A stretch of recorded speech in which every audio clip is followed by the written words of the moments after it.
Mula sa kanyang mga iba't ibang kumpanya at mga electric vehicles, sino pa ba ang hindi makakakilala kay Elon Musk? Mapa-online din, isa siyang sikat na personalidad at kamakailan lamang nga ay may naging usap-usapan patungkol sa kanyang net worth dahil sa mataas ang tsansa niyang maging pinakaunang trilyonaryo sa history ng mundo. Sa report ng Forbes Billionaires List, siya ay may net worth na tumataginting na $838 billion. Wow! Baka naman!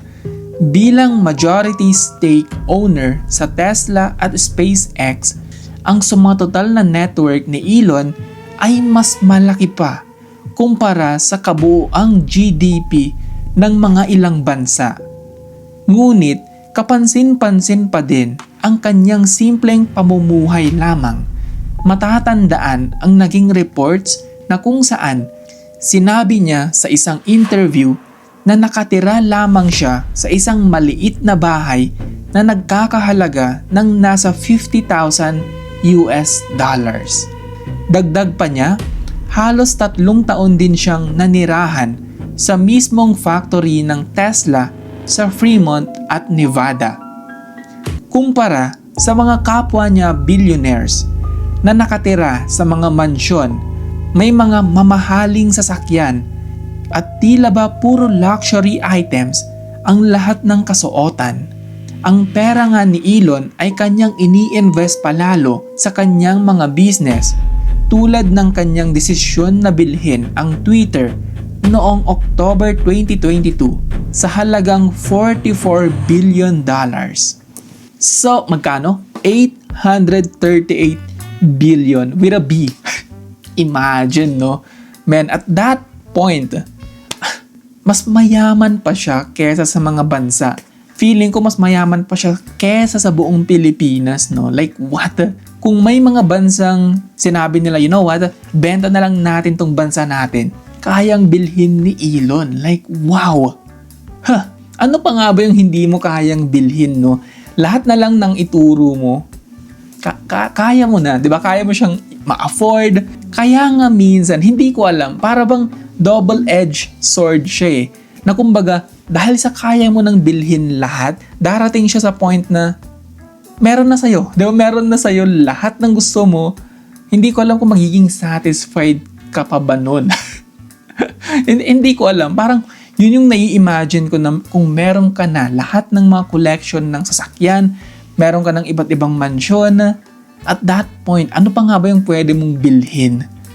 Magkano ulit? 838 billion. Baka naman pwedeng makahingi kahit isang Tesla lang kay Elon. Yung bago, Cybertruck. Please, sige na Elon. 838 ba naman, no? Kahit i-shoutout kita ng 1,000,000 beses, basta isang bagong Cybertruck lang, okay na. Maganda ba? Maganda ba yung deal? Dahil sa pag-boom ng internet noong 90s, ang mga technology experts at software developers ang naging tanyag at ang iba ay naging multi-millionaires dahil dito. Kabilang si Elon sa mga naging successful sa kanyang kumpanyang PayPal matapos itong bilhin ng eBay sa halagang 180 million. Sinimulan din niya ang SpaceX noong 2002. Ito ay isang private aerospace company na nagsasagawa ng space flights at space exploration na may goal na marating at ma-terraform ang planetang Mars. Naging investor siya ng Tesla noong 2004 at matapos ang ilang taon, siya ay naging ganap na CEO noong 2008 at majority shareholder ng kumpanya. At dahil na rin sa kanyang intelligence, hard work at determination na ma-accomplish ang goal ng kanyang mga kumpanya, sinabi ni Elon na ang kanyang naging inspirasyon para maging successful ay hindi pera. Dahil sa ang pera ay isang outcome lamang ng kanyang skills at intelligence, ang real prize nga daw ay ang magkaroon ng useful na product o service na kahit ang simpleng mamamayan ay pwedeng makinabang dito. Okay yung plano niyang i-colonize ang Mars. Feeling ko magugustuhan ko yun. If ever man may chance na makakapunta ka sa ibang planeta, igagrab mo ba yung opportunity na yun? Ano nga ba yung meron sa Mars? Hindi ba buhangin lang naman? Tsaka wala namang oxygen, wala ding water. Ha? Paano ka makakasurvive dun? Again, take 2. Kahit isang Cybertruck lang, maganda na yun, okay na yun. Kahit araw-araw ko pang i-shoutout si Elon Musk, please. Isang bagong Cybertruck lang. Iingatan ko siya. Hindi ko papadapuan kahit na isang peraso lang ng alikabok. Ay nako, sobrang linis. Lagi pa kitang i-shoutout, Elon.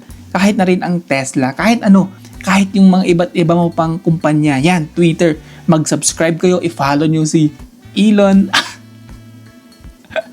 Sa history ng mundo, wala pang tao ang umabot ang net worth sa $1 trillion. Maliban na lang siguro sa mga kurap na politiko. Anyway, dahil nga sa yaman ni Elon, noong 2022, ang sumatotal na ibinayad niya sa kanyang personal tax ay nasa $12 billion na naging world record dahil sa ito ang pinakamalaking ibinayad ng isang individual sa buong history ng mundo. Nagtatag din siya ng kanyang sariling humanitarian foundation na kung saan nasa $14 billion ang kabuoang asset nito. At mula pa noong 2016, ang kanyang kagustuhang ma-explore ang outer space at gawing pangalawang mundo, ang Mars, ay naging usap-usapan pa rin magpahanggang ngayon.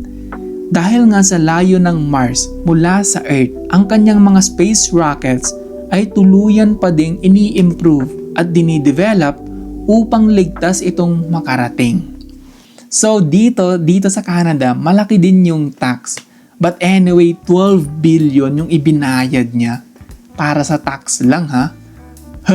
Tapos ang hindi maganda, yun bang ibinayad niyang tax kung hindi naman gagamitin ng government sa magandang proyekto, 'di ba parang baliwala rin. Dati-rati nagko-complain pa ako sa ibinabayad ko sa tax. Well, guess what? Etong si Elon, mas billion pala yung binabayad niya. So, third try, yes. Baka naman pwede. Elon, isang Cybertruck lang. Kahit, okay, you know what? Kahit yung medyo used na, wag lang yung used na used. Yung pwede pa rin siyang gamitin. Para naman sakto sa mumurahing suit ko, 'di ba? Ternohan pa ng lumang, hindi gumaganang relo. 'Di ba? Okay na. Ang global warming nga ay isang issue na magpahanggang ngayon ay isa pa ding controversial na topic. At ayon sa mga pagsusuri, ang mga electric cars gaya ng Tesla ay nakakatulong upang mabawasan ang laganap na pagtaas ng temperatura sa mundo. Dahil na rin sa kanyang kumpanyang Starlink, natutulungan nitong mabigyan ng internet access ang mga remote places sa iba't ibang parte ng mundo.